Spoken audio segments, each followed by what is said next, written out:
এভাবেই চোখের পলকে ব্রহ্মপুত্র নদের গর্ভে হারিয়ে যায় শিক্ষা প্রতিষ্ঠান, বাড়িঘর, গাছপালা, রাস্তাঘাট। অদৃশ্য হয়ে যায় চিরচেনা গ্রাম।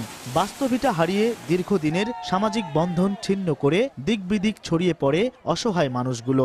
গরিবের ঝুপড়িঘর থেকে শুরু করে ধনীদের ইটকাট পাথরের তৈরি এমন দালান কোঠা পর্যন্ত রক্ষা পায়নি ব্রহ্মপুত্র নদের ভয়াল ছবল থেকে। নদী ভাঙন থেকে এই জনপদকে রক্ষায় বর্ষা মৌসুমের বদলে শুকনো মৌসুমে কার্যকরী উদ্যোগ গ্রহণের দাবি স্থানীয়দের।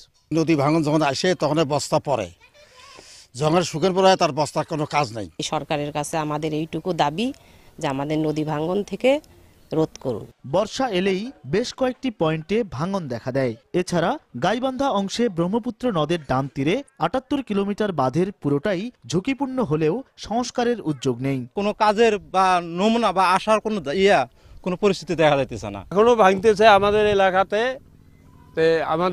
কোনো বাজেট নেই, কোনো কাজ নেই। গণ উন্নয়ন কেন্দ্রের তথ্য মতে নদী ভাঙনে গাইবান্ধা সহ উত্তরের ৪ জেলা থেকে গত ১০ বছরে প্রায় ৪ লাখ মানুষ এলাকা ছেড়েছে।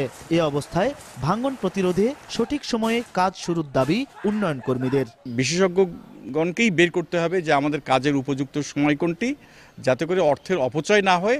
তবে পানি উন্নয়ন বোর্ড বলছে প্রকল্প অনুমোদন না হলে কিছুই করার নেই তাদের। প্রজেক্ট পাস ছাড়া শুকনো মৌসুমে কাজ করা যায় না। গাইবান্ধার ৪ উপজেলার ২৫টি মৌজা ভাঙন প্রবণ। তার মধ্যে সদরের বাগুড়িয়া থেকে ফুলছড়ির গণকবর পর্যন্ত ৪টি পয়েন্টে ভাঙন প্রতিরোধে গেল বছরের জুনে প্রায় ৩০০ কোটি টাকার একটি প্রকল্প উদ্বোধন হলেও এখনো ব্লক তৈরি শেষ হয়নি।